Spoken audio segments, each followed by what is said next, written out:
नमस्कार। आज गवर्नमेंट के द्वारा एक बहुत बड़ा कदम उठाया गया है राष्ट्र हित में। क्या किया गया है? मुस्लिम लीग जो जम्मू एंड कश्मीर के थे और जो गुट था उनका मसरत आलम गुट के थे, एक और है मुस्लिम लीग, हम देखेंगे।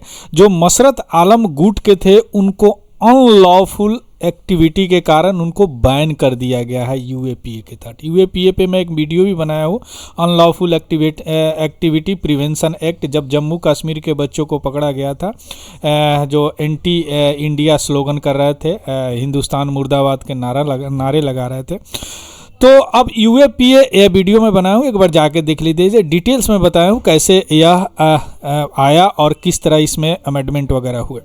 तो इस यूएपीए के तहत यानी अनलॉफुल एक्टिविटी प्रिवेंशन एक्ट के तहत इस मुस्लिम लीग ऑर्गेनाइजेशन का जो मसरत आलम गुट के थे इनको बैन कर दिया गया है। क्यों बैन किया गया है? क्योंकि यह एंटी इंडिया एक्टिविटी फैला रहे थे। क्लियर। अब मसरत आलम अभी भी जेल में है, इंडिया के दिल्ली के तिहाड़ जेल में है। तो इस वीडियो के माध्यम से हम जानेंगे क्या कि एक्चुअली ये मुस्लिम लीग है क्या। मुस्लिम लीग ये जीना वाला मुस्लिम लीग नहीं है, कांग्रेस और मुस्लिम लीग। यह मुस्लिम लीग पाकिस्तान में जम्मू कश्मीर में बनाया गया, जो पाकिस्तान से भी डायरेक्टली इनडायरेक्टली उनको सपोर्ट मिलता था। यह अलगाववादी गुट है। अब मसरत आलम इनके लीडर है, ठीक है। तो इसलिए इसको बोला गया मसरत आलम गुट का मुस्लिम लीग जम्मू कश्मीर को बैन किया गया अंडर द या एंटी टेररिस्ट एक्ट है, जो कि टेररिस्ट वगैरह पे लागू होते हैं, अनलॉफुल एक्टिविटी प्रिवेंशन एक्ट के तहत। क्लियर। तो इस वीडियो के माध्यम से हम देखेंगे कि एक्चुअली मुस्लिम लीग है क्या, वह कहां से आए हैं, और दूसरी बात कि मसरत आलम किस तरह मुस्लिम लीग से जुड़ गए। All these things right now going to discuss in this video. Clear. चलिए सबसे पहले शुरू करते हैं न्यूज। उससे पहले अगर आप नए हैं तो प्लीज इस चैनल को सब्सक्राइब कीजिए। चलिए क्यों चर्चा में है। यूनियन होम मिनिस्ट्री जो 28 दिसंबर 2023 को बैन कर दिया किनका? मसरत आलम लेड मुस्लिम लीग, यानी मसरत आलम के गुट के मुस्लिम लीग को बैन कर दिया गया इन पे। और जो सेपरेटिस्ट ऑर्गेनाइजेशन से जो अलगाववादी थे, जो जम्मू कश्मीर को अलग मानते थे, अपना चाहते थे ऐसे, और उनको सपोर्ट पाकिस्तान से मिलता था, 5 साल के लिए इनको बैन कर दिया गया। कैसे बैन किया गया? अनलॉफुल एक्टिविटी प्रिवेंशन एक्ट के तहत। क्यों बैन किया गया? क्योंकि एंटी नेशनल और द सेशनिस्ट यानी अलगाववादी काम के कारण, जो राष्ट्रद्रोह का काम कर रहे थे और अलगाववादी का काम कर रहे थे। क्लियर। जम्मू एंड कश्मीर में। क्लियर। अब यह जो ऑर्गेनाइजेशन है और इनके जो मेंबर है, ऐसा होम मिनिस्ट्री की तरफ से आया है कि यह सपोर्ट करते थे आतंकवादी गतिविधियों को और पीपल को इंसाइट करते थे, उनको चढ़ाते थे कि वह इस्टेब्लिश करे इस्लामिक रूल, यानी मुस्लिम रूल के तहत वहाँ जम्मू कश्मीर इस्टेब्लिश करे। क्लियर। जबकि इंडिया क्या है? डेमोक्रेसी है ना? तो इसलिए इनको इस एक्ट के तहत बैन किया गया है। क्लियर। अब हम देखते हैं कि इस तरह के बैन कितने जो सेपरेटिस्ट ऑर्गेनाइजेशन है, अलगाववादी संस्थान है जम्मू एंड कश्मीर में, कितने को बैन किया गया। देखिए इसको लगा के 5 ऑर्गेनाइजेशन को बैन कर दिया गया। कब से? 2019 से जम्मू एंड कश्मीर में, जिसमें एक दुख्तरन मिलात है जो कि बड़े मजेदार है। वुमेन सेपरेटिस्ट ऑर्गेनाइजेशन था, या महिलाओं का अलगाववादी ऑर्गेनाइजेशन था, जिनको टेररिस्ट ऑर्गेनाइजेशन डिक्लेयर किया गया, बैन किया गया under the section 35 of the UAPA act, UAPA में 2018 में। उसी साल क्या किया गया? फरवरी में यह जमाती इस्लामी जो जम्मू कश्मीर के हैं, Jammu and Kashmir liberation front JKL, इसी से एसोसिएटेड थे अफजल गुरु, जिनको लटकाया गया है ना 2001 पार्लियामेंट अटैक में। जो इन लोगों को भी क्या बैन किया गया, अनलॉफुल एसोसिएशन के अनलॉफुल एसोसिएशन करके बैन कर दिया गया।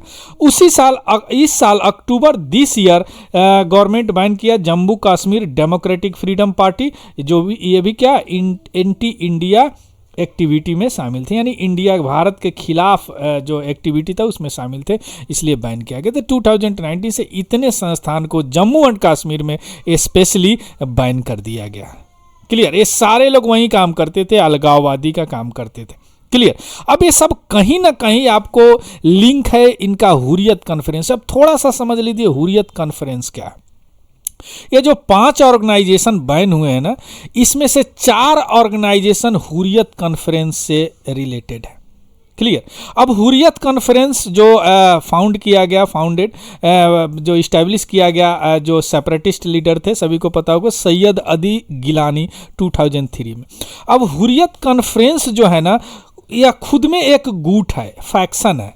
किसका? लार्जर ग्रुप जो है हुर्रियत ग्रुपिंग का। हुर्रियत मीन्स उनका जो, अगर इसको थोड़ा सा लूजली ट्रांसलेट करें हिंदी और अंग्रेजी में, तो इसका होता है फ्रीडम, और क्या, लिबरल। यानी वह चाहते थे कि हाँ जम्मू कश्मीर का को एक अलग बनाया जाए, पाकिस्तान में बनाया जाए, इस्लामिक रूल लगाया जाए, यानी मुस्लिम प्रदेश बनाया जाए।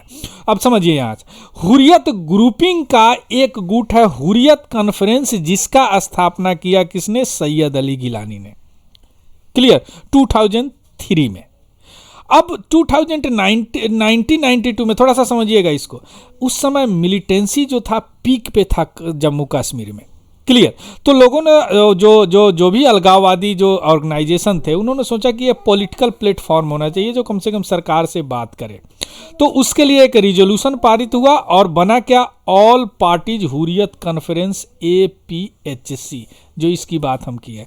अब इसमें क्या हो गया? बहुत सारे सेपरेटिस्ट पॉलिटिकल आउटफिट जो थे, छोटे छोटे सारे इसमें आ गए, सारे एक साथ आ गए। क्लियर। लेकिन अब इसमें क्या होगा? 2 गुट बच गए, एक जो बन गए मॉडरेट, एक वो बन गए हार्ड लाइनर, है ना। यानी वह हमेशा हिंसा फैलाते थे, और ये मॉडरेट भाई साहब सोचते थे कि सरकार से थोड़ा सा बात करेंगे। अब मॉडरेट में मीरवेज उमर फारूक और अब्दुल गनी लोन आ गए, जबकि हार्ड लाइनर में कौन आ गए? सैयद अली गिलानी और मसरत आलम आ गए। आ रहा बात समझ में? मसरत आलम है ना। क्लियर। अब यह जो डिफरेंस किस लिए होगा? स्ट्रेटजी कैसा होगा? कुछ लोग बोलते सरकार से बात करें, कुछ लोग बोलते थे कि नहीं बम फेंके, तो इसलिए यह 2 ग्रुप में बंट गया। क्लियर। बाद में इतना ज़्यादा इनका ग्रुपिंग इतना ज़्यादा बढ़ गया, मतभेद बढ़ गया कि यह 2 भाग में बंट गए। मीरवेज और गिलानी कैंप अलग अलग बन गया।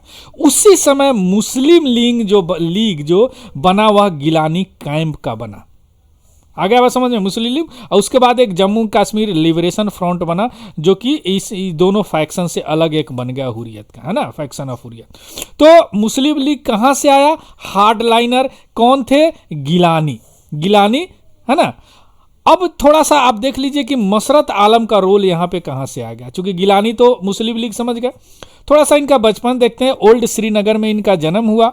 वह ये स्टूडेंट थे, बड़ा फेमस स्कूल है वहाँ का, घाटी का बिस्को स्कूल।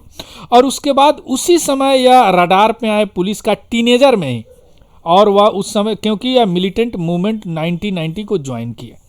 उसके बाद में उसी समय टीनेजर में ही 2 साल ही जेल में गए, और जेल से निकलने के बाद यह मुस्लिम लीग को फॉर्म किया। इसलिए मुस्लिम लीग आलम वाला मसरत आलम यहाँ पे हमेशा बार बार बोला जा रहा है। क्लियर।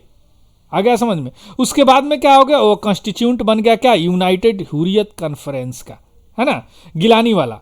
2007 में क्या हो गया कि आलम साहब जो हैं वह एक रैली निकाले गिलानी को सपोर्ट करने के लिए, और उस समय मॉडरेट कौन थे? हुर्रियत लीडर मीरवेज उमर फारूक को वह राइवल मानते थे। ये भी हिंसा फैलाने में आलम साहब विश्वास करते थे। उसके बाद में 3 साल बाद यानी 2010 में गिलानी भाई साहब अरेस्ट हो गए। उस समय आलम ने गली गली में घूम के और उनके लिए प्रचार किया वैली में लगभग 3 महीने तक। और उसके बाद में इन्होंने क्या किया कि एक सॉन्ग कोरियोग्राफ्ट किया, जो सॉन्ग था एंटी इंडियन गवर्नमेंट डांस, इसको बोला गया। और उसका नाम क्या था? रगड़ा, यानी रगड़ा भी हिंदी में बोलते हैं इसको, है ना। अब इस डांस से क्या करते थे? अपराइजिंग फैलाते थे, नफरत फैलाते थे डांस कर करके, है ना। अब उस समय सरकार ने एक्शन लिया और लगभग फायरिंग में 120 सिविलियन मारा गया था। उसके बाद 2015 में आलम भाई साहब डिटेंशन में आ गए। उनको एक्ट के तहत, यानी टेररिस्ट एक्ट के तहत डिटेन किया गया। और उनका जो 3 दशक का पॉलिटिकल करियर था, उसमें लगभग 27 केस हैं उन पे। और लगभग यहाँ पुलिस सेफ्टी एक्ट, जो जम्मू कश्मीर में भी एंटी टेरर एक्ट है, वह 37 टाइम उन पे लगाया गया। अभी वह तिहाड़ जेल में दिल्ली में बंद है, जो NIA नेशनल इन्वेस्टिगेशन एजेंसी ने उनको बंद किया है मनी लॉन्ड्रिंग केस में। गिलानी भाई साहब का मौत हो गया 2001 में। उसके बाद से आलम चेयरमैन है हुर्रियत कॉन्फ्रेंस का, और क्या, या मुस्लिम लीग का, या मुस्लिम लीग इसी का एक पार्ट है जो कि हार्डलाइनर है। आ रहा बात समझ में? तो इसलिए इसको बोला गया Muslim League Masarat Alam, Jammu and Kashmir that banned by government. देखिए यही है भाई साहब, मसरत आलम भाई साहब, है ना। So this is all about the news. इसका PDF हमारे टेलीग्राम चैनल पे आपको मिल जाएगा। So thank you, have a good day and happy learning.